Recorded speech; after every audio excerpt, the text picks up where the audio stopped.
Go ahead and get started here in a moment.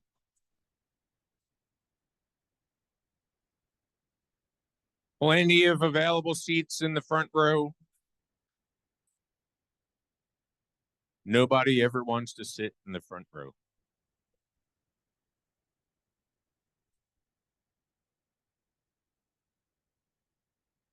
Brad, you want a seat? Eric? Mitch? People are scurrying. Good morning, everybody. Hope you had a good 4th of July.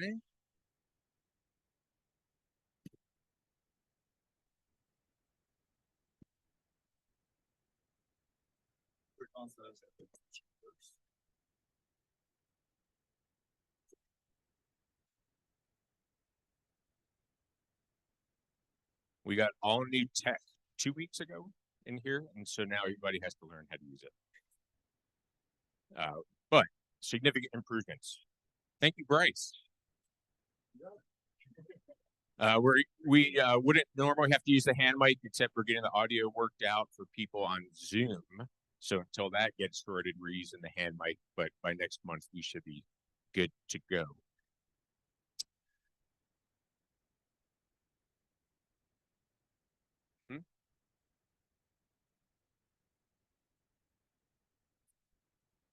Let us know.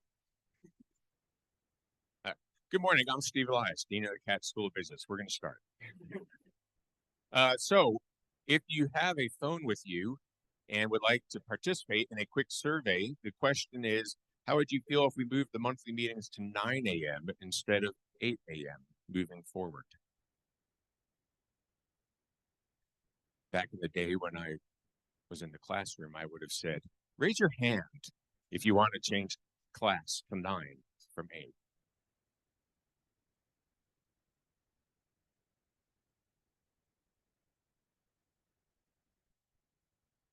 How long does the survey stay open? The whole meeting. Okay. Cool.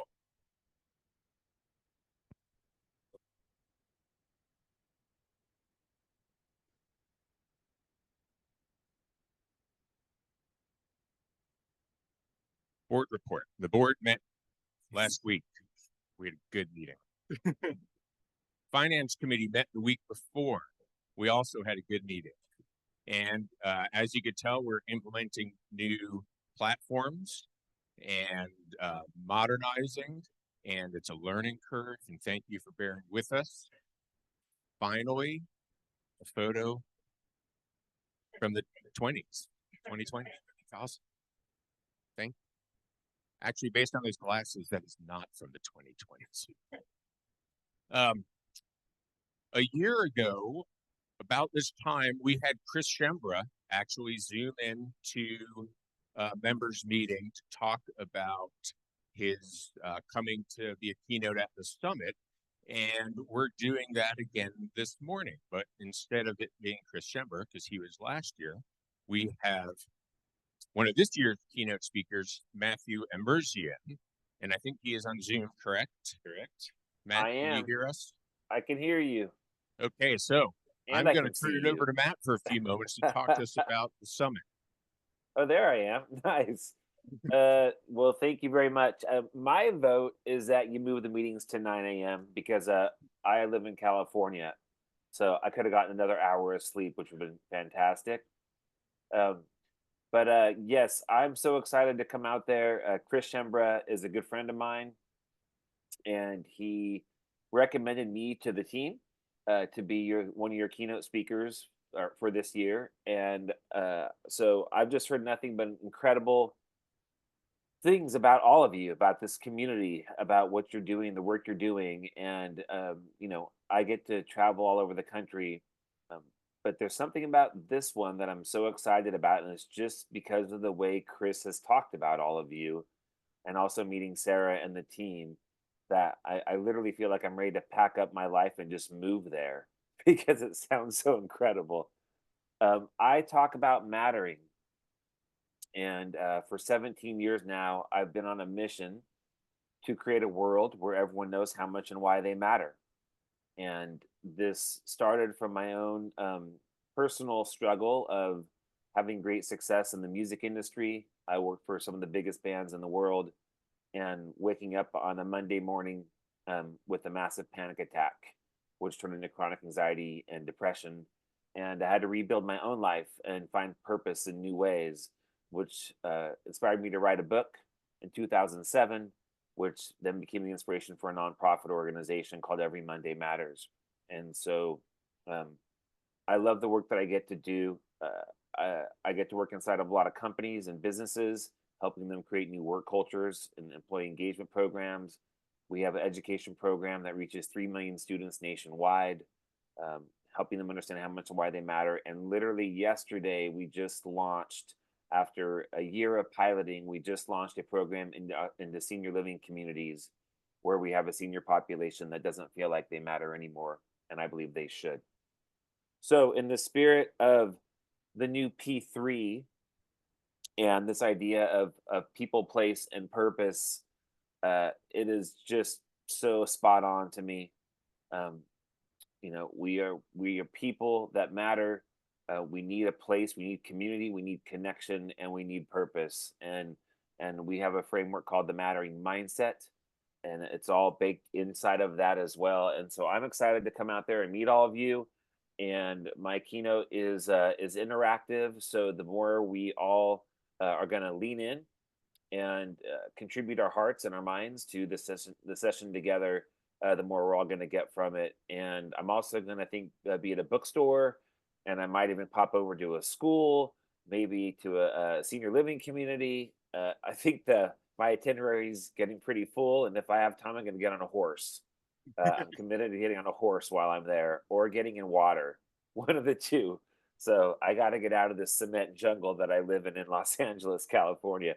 But again, just a quick hello, just to say thank you for. I feel like an airline sometimes. It's like you have so many options to fly the friendly skies. So thank you for choosing Southwest Airlines. Uh, but I'm excited to get out there to meet all of you, and for us to create a space where we all truly connect to how much and why we matter. Thank you very much. Matthew, do you prefer Matthew or Matt? Either one's fine. Okay, I've been called far worse. very good. Well, while you're here, we will try to get you on a horse in water. Okay, Kill two birds nice. with one stone. There we go. Very cool. And That's perfect. Chris speaks very highly of Durango as well. I have a call with him tomorrow, so I'll send him your regards. And my call Yep. with him tomorrow is because he actually wants to come back to Durango to do some more work here with all of us. And normally I would say Durango is full, but we'll make an exception for you if you want to pick up, move to Durango. I That'd be awesome. appreciate that. It sounds, honest to God, it sounds just incredible. I can't wait. It is a great place, and we're looking forward for your visit for sure. Thank you. Awesome. Thank you. Yep.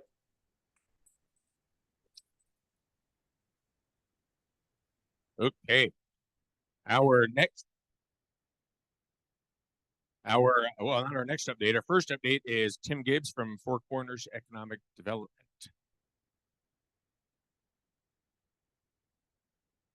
Good morning.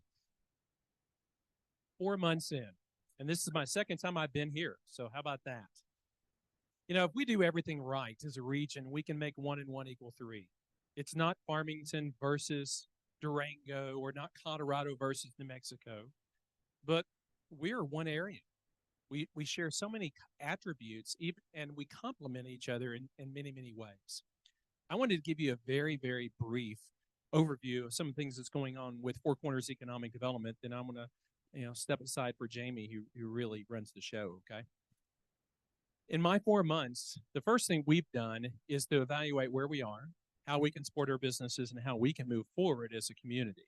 And what we found was we had some great attributes, but then there was part of the deck that was a little bit incomplete as well. Certainly, that community has been gas and oil for a long, long time, and energy is still a significant player in that. But there's more, and there's more to come as well. So in the 4 months, I'm going to, this like speed dating, I'm going to roll through this. We've received a $100,000 federal grant from the Department of Energy to really look at the building blocks of energy and what you can do with them responsibly. So we're in the process of moving forward with that. We've received a planning grant from the state of New Mexico. We're going to build our first spec building, and we're doing it in conjunction with the city of Farmington, who's going to actually build and create a 200-acre industrial park. So it's going to be all the above for that region. We're going to have family wage industrial jobs in that region. We're working with the county on a potential rail spur that would connect that area and help this area significantly as well for a connection to the tier 1 railroads that run parallel to I-40 from Albuquerque to Gallup.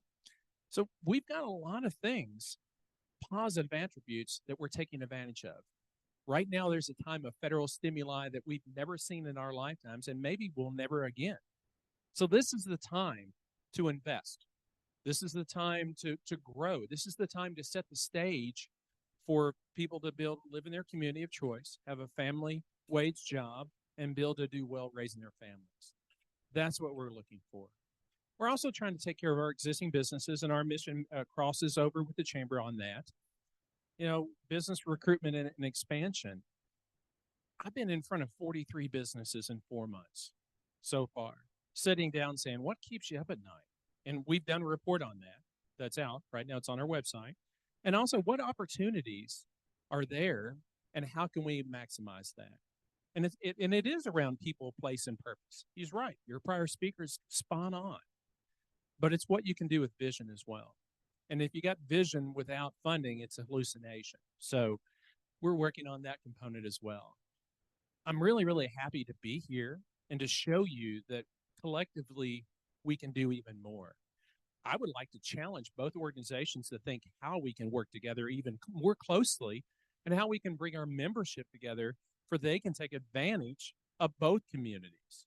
So I'll throw down the gauntlet of what can we do to be better with you, okay? I didn't play football in Farmington on November and to play Durango. I don't have those preconceived ideas. For me, it's what can we do together, and how will it make each one of us be stronger? So I'm going to show up like a bad penny. I'm not going away. I'm going to be here at least quarterly in front of you, eating your donuts and having your coffee, figuring out ways that we can make these two communities and these two regions and these two states stronger. So I'm really happy to be here today. I've got a pocket full of cards. I'm up here every couple of weeks. And if I can help you, or if you need a friend in Farmington, please, let's reach out and see what we can do collectively. I've used about half the time, and I'll bring up the rock star of the group, which is Jamie, to share a little bit from the chamber's perspective. But we're here till 9, then we got to run off because we actually have state folks coming from New Mexico today. But we're doing the work. We're doing recruitment. We're doing the visionary components. We're bringing grant funding to the table. We're investing in our infrastructure, and we're investing in today for tomorrow. Thank you for having me.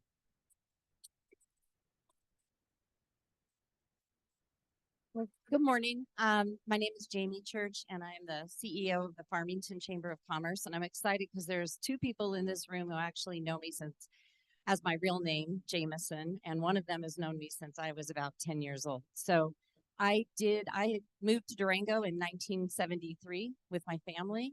I've lived in the Four Corners area ever since.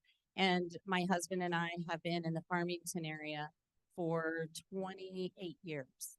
So I'm saying that because I've lived in this whole region. I worked for Fort Lewis College. I now work for the Chamber of Commerce. What has been so encouraging to me over all of my time living here, working here, is seeing the continued collaboration and growing, and the regional relationships that are building, where I feel we're no longer siloed in this us versus them.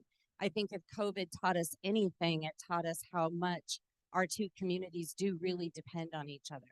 And if you drive between Durango and Farmington on a Monday through Friday, you see the amount of commuting going on. You see the amount of regional commercial work that's being done between the 2 regions. And so when I took the chamber job back in 2019, right before COVID, it was a great time to take on that new role.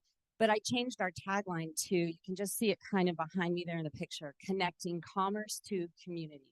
And that's what I feel we do really, really well, is we take our business community and we connect them to what's going on in our community. Quality of life, jobs. We've seen a real shift in the Four Corners and the Farmington area from big employers, because a lot of those were big oil and gas companies, you know, ConocoPhillips and Halliburton and Schlumberger.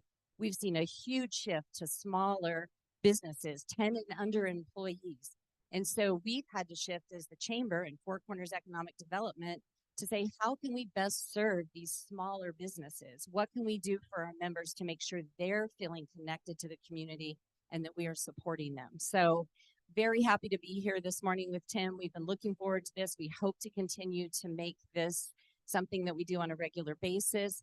I've been honored to attend your economic summit the last 3 years and have gotten so much out of it. I'm looking forward to it again.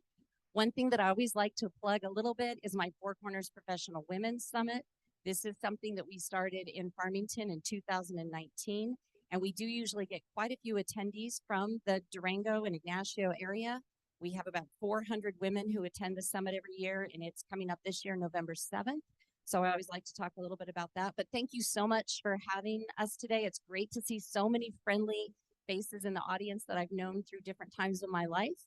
And again, we look forward to being here again. Thank you, Jamie. Jamie mentioned being at the fort, and we overlapped for probably a year. It was always a pleasure working with you, so thank you for being here. Tim's great that you're here, and we're looking forward to your dropping the hammer, making things happen. Okay, thank you.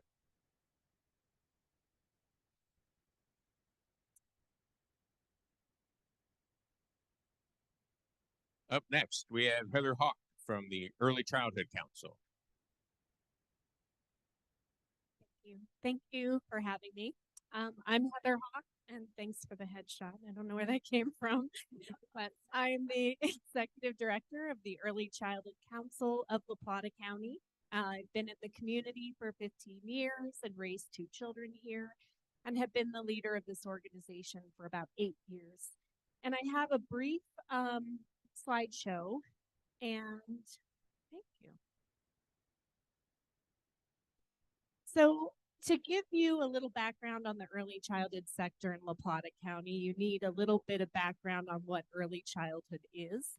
I'm not going to read through this because I'm sure they're going to give you this slide presentation, but the Early Childhood Council is a quasi-governmental organization written into legislation.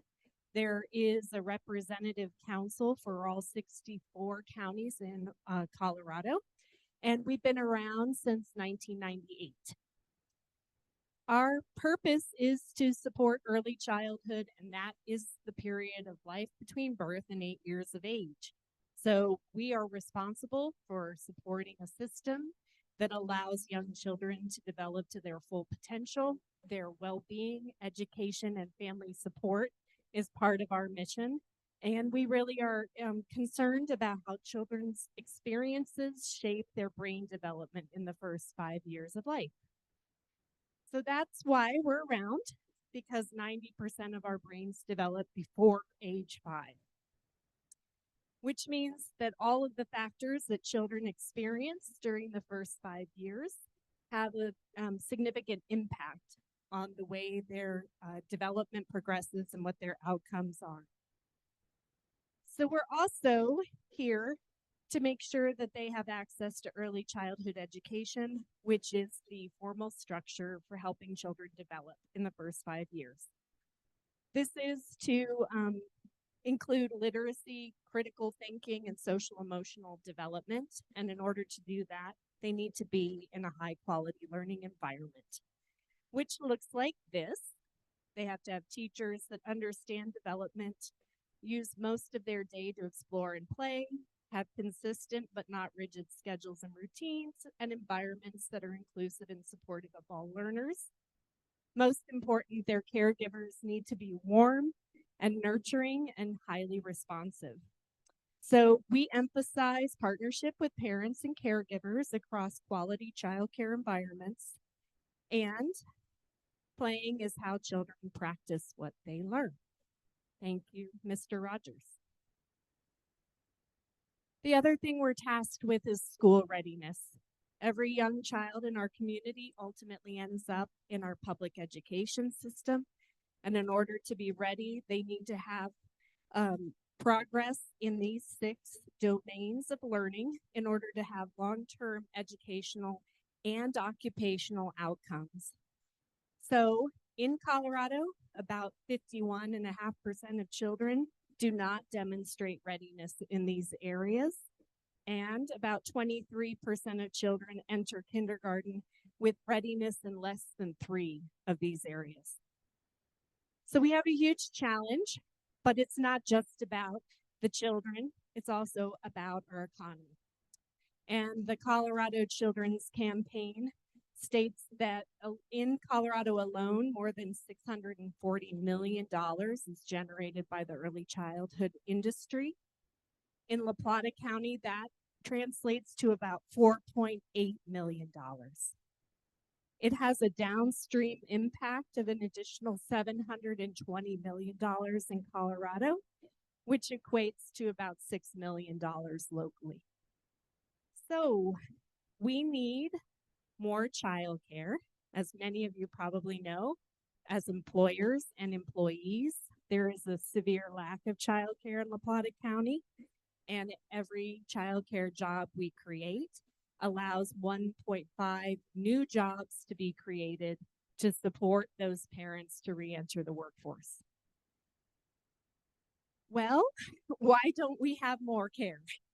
It is a high cost, low access, and insufficient capacity market in La Plata County. I'm not going to read all this, but I want you to see what the early education sector looks like in La Plata County. It is 21 small businesses. These are not large employers. They are sometimes home-based. Many are nonprofit, and they employ less than 25 people generally. It's a highly regulated industry, which makes it very expensive to operate. If a restaurant was told it could only have 16 individuals in the building at all times, it would be really tough to create a margin for profit. That's what we're looking at in the length of or the extent of regulation in the early childhood sector. So, what can we do about this? Well, we need to address the lack of affordability. These are the daily rates that you can expect to pay in early childhood education right now, but they do not cover the actual cost of care. So every child care facility in the community is operating at below market rate. The actual cost of care for an infant is about $89.10 a day, but they can charge about $57 a day. So who makes up the other $30 per day? It's not being passed on to the families because the market would break. The families would not be able to afford that additional increase. So it's being subsidized by child care facilities. 40% of centers report that more than 40% of their children are subsidized, are not paying market rate. That payment is being made up by Child Care Assistance Program through the County Department of Human Services, through sliding scale fees or scholarships provided by the child care centers, and by carrying bad debt. Parents that just simply cannot pay the rate they would need to pay to make the business profitable. The tuition sliding scale and scholarships are backfilled by child care facilities writing grants, doing fundraisers, having other revenue streams. And so it's an unsustainable model for most businesses, and it makes it very hard to expand care. This is our supply right now. You can see that the worst challenge we have is in the infants birth to 18 months. We only have 13% supply for those kids. That's 88 slots for approximately 500 children. Our care expands significantly for children over 3.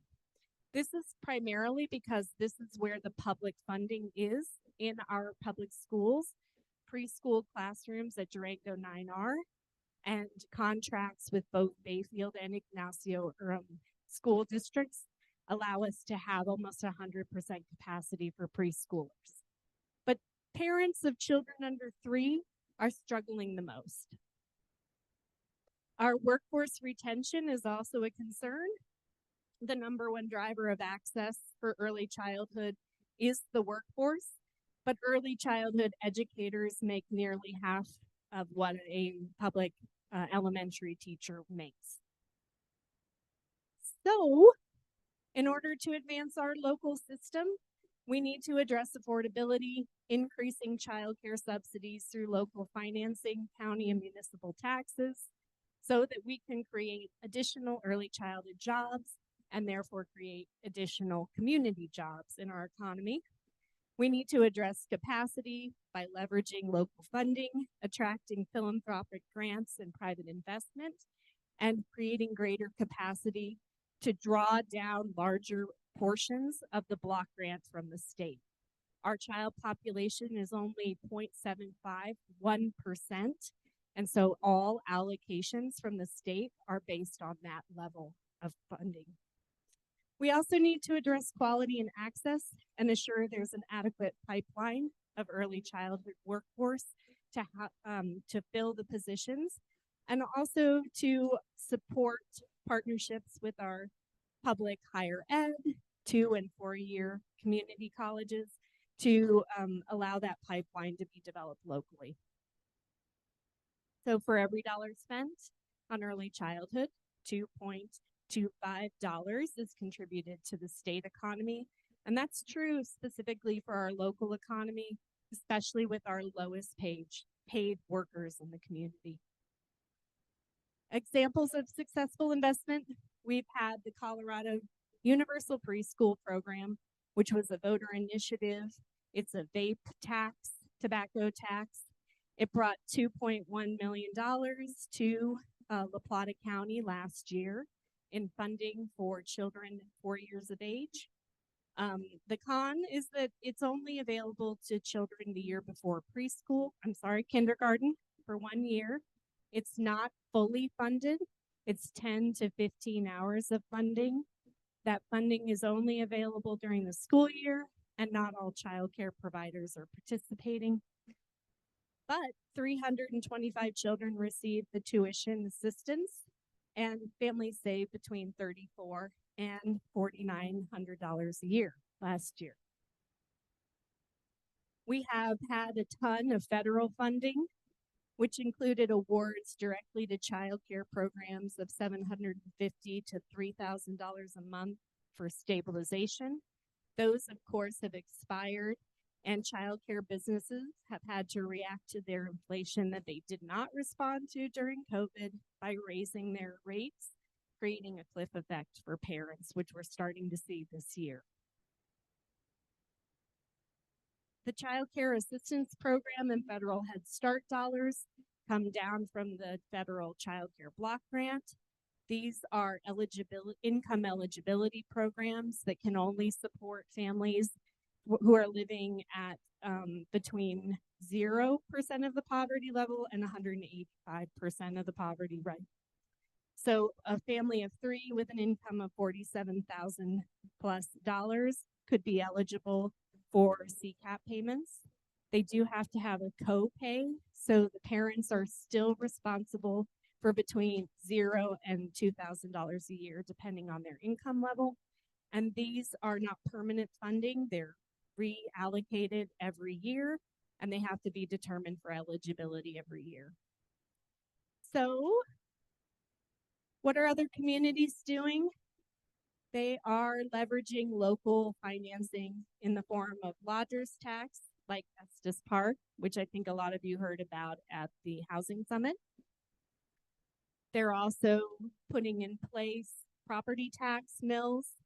San Miguel County is generating about $600,000 a year, and they are using that funding to build capacity, recruit and retain professionals, and support affordability for families.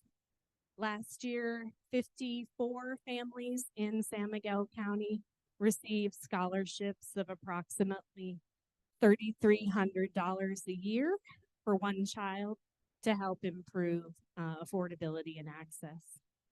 Summit County has a large mill that generates $2.5 million annually. About 28% of what's generated goes to the early childhood sector, and more than 70% of those funds go to aid families.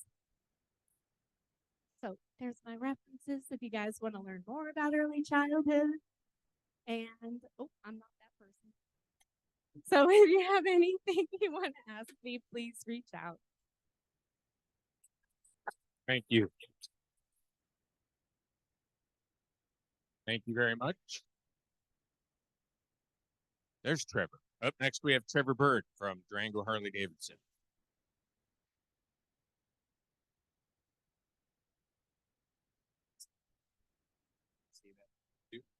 Well, thank you, Sarah, JJ, and the board for the invitation to come up today.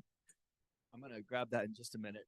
I've got a really nice slideshow that our rally marketing manager put together, but I was told I've only got 5 minutes. So I've got some important information I want to share with you guys. Oh, 8. All right, but I'm going to move fast. So if you have a question, let me know. Before I get started, I want to give a quick plug. This Saturday, this event's been going on at Durango Harley Davidson before my wife and I purchased it. It's our first responders appreciation event from 11 a.m. to 1 p.m. So we'll have all of the local agencies out there at the dealership. We do a barbecue plate sale where we buy all the food and 100% of the proceeds goes to the Durango 100 Club. So come out Saturday, buy a plate of barbecue, and sign up if you're not a member of the Durango 100 Club. It's a great local organization that supports our first responders. So real quick background, my wife and I, we just celebrated our 7-year anniversary of calling Durango home. June 20th of 2017, we purchased Durango Harley Davidson. And when we bought it, we had 12 full-time employees, and we were doing just under $4 million in revenue. I'm really proud to say that we gainfully employ over 30 full-time employees, and we should break 13 million in revenue this year. So it's been a really exciting 7 years. When we got here, we had no intention of buying a motorcycle rally. And I could go into that, but it's a long story. We had 2 kids. My daughter Millie's 13. Our son Reese is 11. They both go to St. Columba, where my wife and I are very involved. She's on the parish council. I'm on the finance council. And then there's countless committees and boards that we also serve on. It's been a great kind of cornerstone for us here in Durango. I'm going to say something that might be a little controversial. I do not believe that Colorado, La Plata County, or Durango are small business friendly communities. I don't. It's just my opinion. But I'm grateful for the people in this room that are working hard to change that. The regulations, the taxes, it's just not an easy place to do business. And maybe it's because I come from Texas. Texas, they're pretty good at economic development, and they're pretty small business friendly there. But I'm really grateful for everyone in this room. And man, you got some of the power players in this room. This is quite an audience to speak to. So thank you for what you're doing. Back in Texas, I had a lot of experience with economic development. I helped work with the University of Texas and the city of New Braunfels, and we formed the Center of Entrepreneurship. I've got to work with Steve for about 4 years now in building the Center of Innovation, and also served on the Industrial Development Board in New Braunfels, which took sales tax money and reinvested it into infrastructure that businesses needed to open up businesses and create employment in our communities. So again, thanks for what you guys are doing here. Really quick, the Four Corners Motorcycle Rally. This event's been going on for 31 years. I've only been here for 7. So for those of you that were here 15, 20 years ago, I'm sure you can share the stories about it. When we got here, the rally had hit rock bottom. For the dealership, I thought it was really important because it obviously helps the business. We sell a lot of motorcycles and t-shirts during that weekend, but I also thought it was important for the community. When we took the rally over, we had really one guiding principle. My daughter was 7 years old, And that principle was, if I couldn't show up to an event that the rally was promoting, sponsoring, or endorsing with my wife and my daughter, we weren't going to do it. So the rally today, it's about great racing. We have hill climb racing at Purgatory. We have flat track racing at La Plata County Fairgrounds. We have drifter crosses. We're doing a rough stock rodeo this year. We have great bike shows. We have the Real Deal Revolution, which is a women's workshop. And guys, they do allow us to participate, but it's women empowering other women. They do welding, leatherworking, pinstriping. So you can go down to the Plata County Fairgrounds and learn some of these skills. We don't do any wet t-shirt contests. We don't even do bikini bike washes. That's just not who we are. So the rally before we got here compared to now, I hope any of y'all that have been around have seen a major change.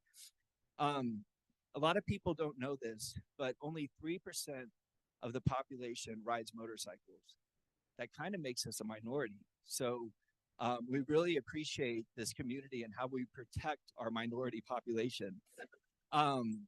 We have taken this Thursday, we will have our third public safety meeting. And I'm talking about all the agencies from Southern UPD, Ignacio PD, Bayfield PD, Durango PD, State Patrol, San Juan County Sheriff, La Plata County Sheriff, our private security firm. We take public safety. It's the most important thing. When you bring 10,000 people into this community, the safety of the community is really important. Last week, we just filmed some PSAs with our new Chief of Police, Bryce Curran. And really, it's about reckless driving. The wheelies, the burnouts up and down Main Street. We don't have any tolerance for that. And we really encourage our police and our sheriff to move from an educational approach to an enforcement approach. As soon as they start arresting those guys and impounding their bikes, you'll see that behavior stop. So we're working really hard on that. We've been working with Ellen Babers, and I just forgot his name. We have a sustainability manager here with the city of Durango. Marty, thank you so much. Marty has been great. We partnered with Liquid Death. Might sound scary. It's a water company. They make aluminum canned water. It's death to plastic bottles. But we have an entire sustainability program with the rally this year that we're really excited about. We're focused on cardboard, aluminum cans, and plastic cups. So we're starting small, but if we can get that done and get it done right, we want to continue to move. I don't know if we'll ever be a zero waste event, but that's kind of the ultimate goal we're moving towards. One thing that I really like about the rally is it really has given Durango a national spotlight. My wife and I travel all across the country to all the major motorcycle events, from Daytona, Sturgis, Born Free. And it's amazing to walk into these events and have people, oh my gosh, you guys do the Four Corners Motorcycle Rally in Durango?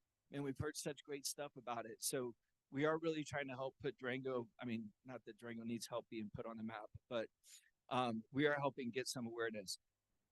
We invest over $350,000 to host the event on Labor Day weekend. I hear a lot of people go, oh, y'all are making so much money. No, we're not. We're working in that direction, and we're trending in a good direction. Out of that 350,000, over 40,000 of that goes just towards security. Major sponsors, Progressive Insurance came on board this year, Harley-Davidson Motor Company, BMW, Liquid Death. So a lot of great national, Fortune 500 companies coming on board to support us. I spoke just briefly about some of the highlights, but I'll hit them one more time. The rodeo Friday night, so rough stock rodeo at La Plata County Fairgrounds. Saturday night, flat track races at La Plata County Fairgrounds. Sunday, hill climb races at Purgatory Ski Resort.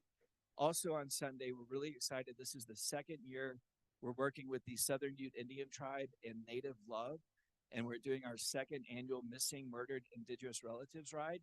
It'll leave the La Plata County Fairgrounds Sunday morning, and they're going to ride down to the base of Wolf Creek. There's the falls, which is a culturally significant place for the Southern Ute Indian Tribe. But the diversity and the inclusiveness of the rally is really important to us, and the support of the tribe and working with the tribe has been great. Tons of bike shows, including a women's only bike show hosted by Iron Goddess. I mentioned the Real Deal Revolution. We do have camping this year at the Sky Ute Fairgrounds in Ignacio. We have a poker run that goes up to Silverton. Partnerships with the casino. We've had support from Visit Durango. And you know, we really feel like we're helping make progress with both the city and the county when it comes to major events.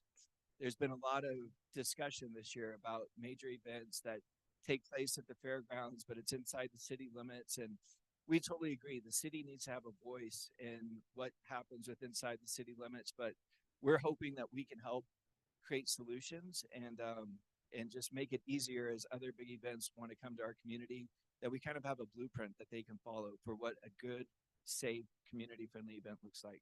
So how am I doing on time? Am I out? All right, I'm out. Well, there's a lot of really pretty slides. Just trust me, it's a great event. Thank you guys for your support. One last thing, if you want to know how you can help, let our county and city leadership know that you support this event. It's not the same event it was 15 years ago.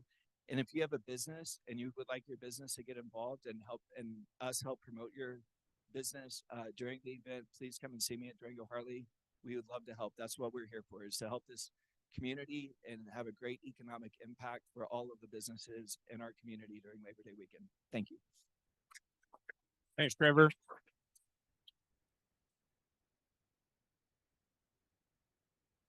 I'll go through your slides. Here's photos of bikes. More bikes. Bikes.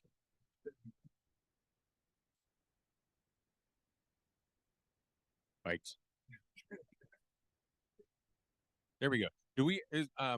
Where's Lori Sigolito? It's Lori next for new member update? Oh, not quite yet. Okay. Sorry, Lori. Okay. Up next, we have our government updates. First, from the town of Ignacio is Mark Garcia, and I think Mark's joining us on Zoom. Okay. Good morning, everybody. Can you hear me? Great. Thank you. I'm filling in for Mayor Clark Craig, who couldn't attend today. Just a quick update from Ignacio. We had a town board meeting last night and are continuing to work on our Rock Creek housing project. We have 10 units ordered with Fading West Development out of Buena Vista, and we're finalizing construction financing with First Southwest Bank. And we were the recipient of the Catalyst Revolving Loan Fund in the first grant round to the tune of $235,000. We're very appreciative of that and thankful for the Catalyst Fund and the RHA for supporting our project here in Ignacio. With Fading West, we're looking at completion of our modular units by the end of August. They will be starting here in July. And then we'll work on transport of those units to the site. And we'll be doing site improvements, which include foundation work and roof systems that will go on the modular units. And ideally, we'll have some completed homes sometime around Halloween. We are working with Homes Fund to work with buyers, ensuring that they meet the income qualifications for the project, which is 80 to 140% of AMI. We're also looking at forming a land trust with potentially Elevation Land Trust out of Durango. And it's an ongoing discussion with the RHA as well, if that is something that we can do as a RHA and have in our region. There are projects like the West Side Mobile Home Park, and the city of Durango is also working with Fading West and Elevation on a project, affordable housing project that will have a land trust component in Twin Buttes.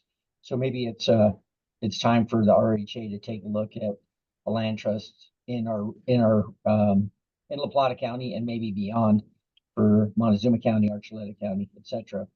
But right now, that's our primary focus here in Ignacio, is working on our housing project.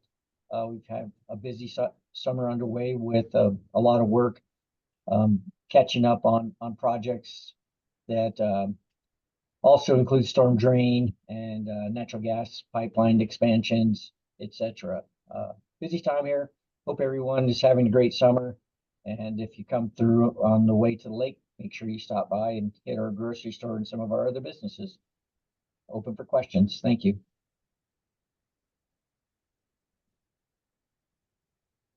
Thank you, Mark. Up next, we have Alexis Hart, Mayor Pro Tem of Bayfield.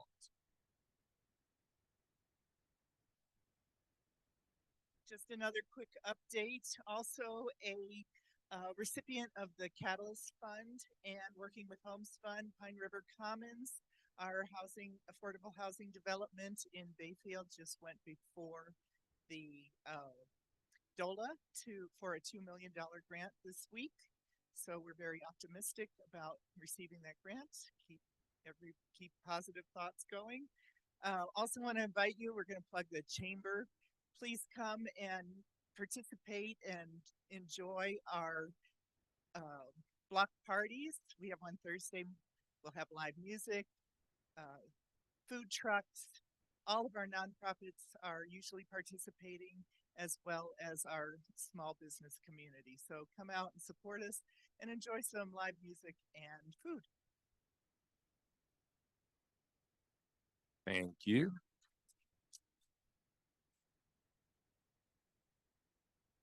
Next, we have Dave Woodruff, City of Durango. Hello, everyone. First time caller, long time listener, so thanks for bearing with me. Good to be up here today. I'll try to give a quick update. City of Durango approved the second round of Lodgers Tax Arts and Culture funding for 2024. We funded 15 projects for over $264,000, so a great way to see how the creative economy helps build the economy overall. We have increased our per capita spending from $3 to $37 in the last 2 to 3 years with this program. So it's really good to see how we are building capacity in the creative economy, again, to build the economy overall. Overall, since 2022, the program's invested over $1.5 million, funding 109 projects. So it's good to see that being continued on. The City of Durango still has funding available for the Renew Grant Program. So it's a 1-to-1 matching grant up to $5,000, helping leverage private funds up to $5,000 to improve anything visible from the public right away on your properties. The city officially launched its new online customer-centric permitting system called OpenGov. So this has been a major undertaking that is really trying to clarify, improve accessibility, and enhance the efficiency of the development review process. But basically, this software provides a portal for customers to submit digital applications, communicate with city staff, make online payments, and track progress of the permit. They don't currently exist in that digital format, so it's good to get this online. Let's see. We are creating an innovative partnership at 1917 East 3rd Avenue. It's been formed to enhance child care capacity and develop a new workforce housing units through the city property near the library. Right now, it's just a parking lot. So the idea is to have Head Start build a new facility at that parking lot, and then hopefully create more workforce housing in the existing Head Start facility. The city is embarking on a transformative journey to enhance our workforce housing selection process. This initiative is designed to foster a more inclusive application process for our workforce community and to fortify the systems we have in place to ensure equal opportunities for all applicants. This change is inspired by the city selection process for the Animas City Park Overlook Townhome the city purchased for $550,000 using ARPA funding. And we're now aiming to sell it for $399,000 as a deed restricted unit. We're refining that process through the end of July here, and it's the hope that we can open that back up, the application process back up in August. And the idea is to have somebody in that unit by December. And then lastly on sustainability, City of Durango is celebrating the installation of 4 new EV stations at the Durango Public Library, so excited to have those online. We are also doing the July Engage Durango Forum will be on sustainability. That's going to be on Tuesday, July 23rd at the Durango Public Library from 5 to 6:30. And the city is also completing the energy performance contract with energy efficiency and solar installations. They're going to do a ribbon cutting ceremony on Wednesday, July 17th from 10 to 11 at the Rec Center. That's it. Thanks, Dave. Matt Salka from county. I've aged a bit as a county commissioner here on that one. All right, a couple of items here today. Matt Salka, County Commissioner. I cannot wait until I don't have to say that we're still moving forward on the weather radar station. It's still moving forward. We should be done in September, so I look forward to a September update. Well, actually, it'll be after September, but looking forward to that weather radar moving forward. The construction will start next week, so great news there. Road impact fees, just want to let you all know, July 10th, during board discussion time, there will be a presentation from the staff on the report, hearing back from staff, meeting and engaging with key stakeholders on and reporting back on any feedback that we received. Tentatively scheduled for August 27th, we'll go to a business agenda. Fairgrounds master plan, just that is moving forward now too as well. Want to let you all know, late July, there will be a workshop, an introduction with our third party to work on the master plan. During the fair, the La Plata County Fair, there will be a county booth. Please join us there to be able to provide any feedback or any opportunities that you would like to see at our fairgrounds. Workshop number 3 will be late August, early September, meeting after the fair to present the preliminary concepts. And then the 4th workshop will be October, early November, final recommendations and direction for our fairground master plan. Lodgers tax. Today's meeting, we will be potentially giving direction to staff to send a letter to the county clerk for our intention to bring to a ballot on November for a reallocation of our lodgers tax. What is allowed is housing and childcare services. Great presentation earlier here. It's something that's very important to me, as well as hearing from a lot of community members on the importance of the reallocation. So look forward to talking more about that. And then we will have a July 26th work session ballot language presentation. So we'll be discussing what will be on that ballot for the language for that reallocation. That's all I have. Thank you. Thank you, Matt. Now, for a new member spotlight, we have Lori Segalito. Hi, and good morning. It's really great to see everybody. It's been a while since I've made it in, and I started this with the Alliance Group, 15, 18 years ago, and at that time it was really focused on the leakage from Durango to Farmington, and I'm so glad to see us past that and really learning how we can all work together.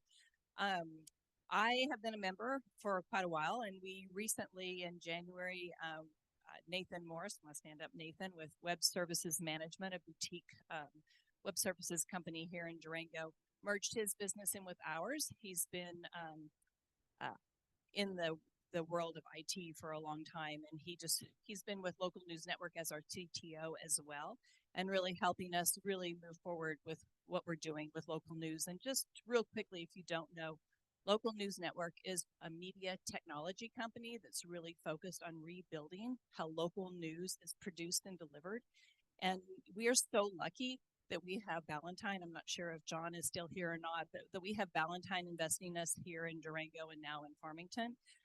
That is not happening across the country. So many local communities, especially rural, are underserved, do not have local news. Our focus is rebuilding how we produce that news with short form video news stories that celebrate those communities and really build out that infrastructure of how you distribute it. So right now we're in 4 areas here. We're in Durango, Farmington, Montezuma, and Telluride. Our goal is to roll this out into hundreds of countries. Well, that would be cool too. Counties across our country. And we'll be going out for impact funding later this year to try to build out how we go about going to market. So if any of you are interested in learning more about what we're doing with local news, would love to share that with you guys. Feel free to reach out to either Nathan or I. Thank you. Thank you, Lori.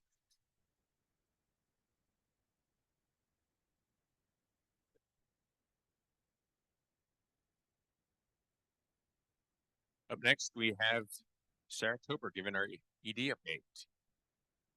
Thank you. And thank you everyone for being here this morning. I appreciate your time, appreciate your dedication to our economy here in La Plata County and beyond. Just a quick update from the Alliance on things we're working on. We talked a little bit about childcare, obviously, today. The Alliance is working on an early childcare education strategic investment plan with the City of Durango, who received a READY grant. This is the same kind of solution we worked on with workforce housing when we created the workforce housing investment plan a few years ago that was published in 2021. So we've created a model now, and we're trying to apply it towards childcare. The Alliance is not trying to get into childcare industry, but we are trying to provide some economic development solutions to the childcare industry in La Plata County, as we have heard from employers and we have heard from employees and members how important this issue is to the area.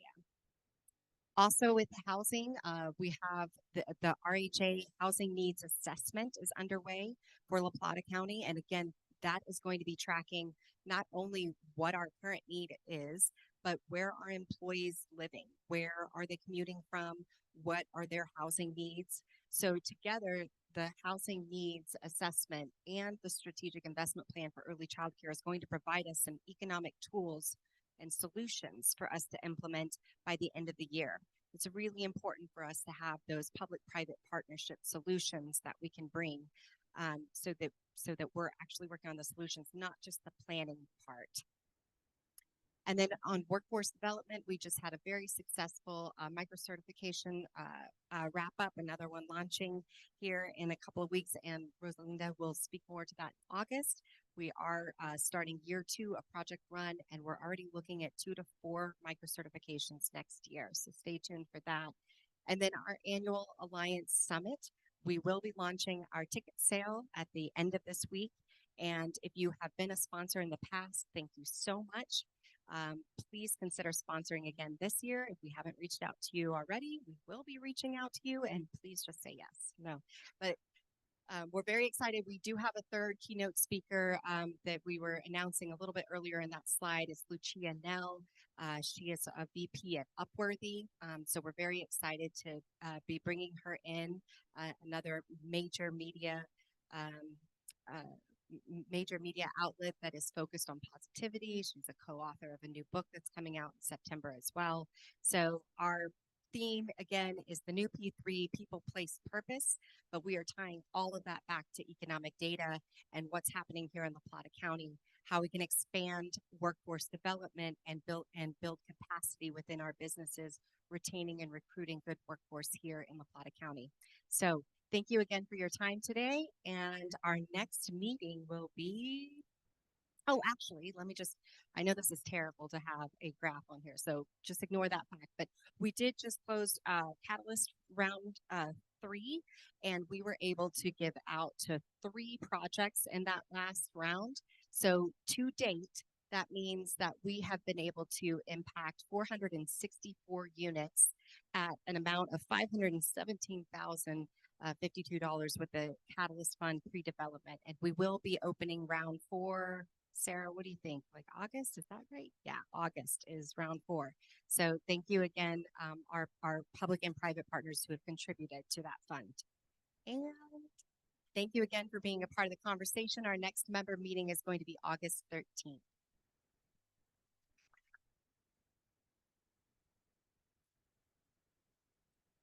Thank you, everyone, for coming. Thank you for bearing with us as we work through the new tech. Bryce, thank you for hanging out and saving us. Have a great day. I was going to say month, but I'll see you all between now and next month. Get out of here. Thank you, everybody. Take care.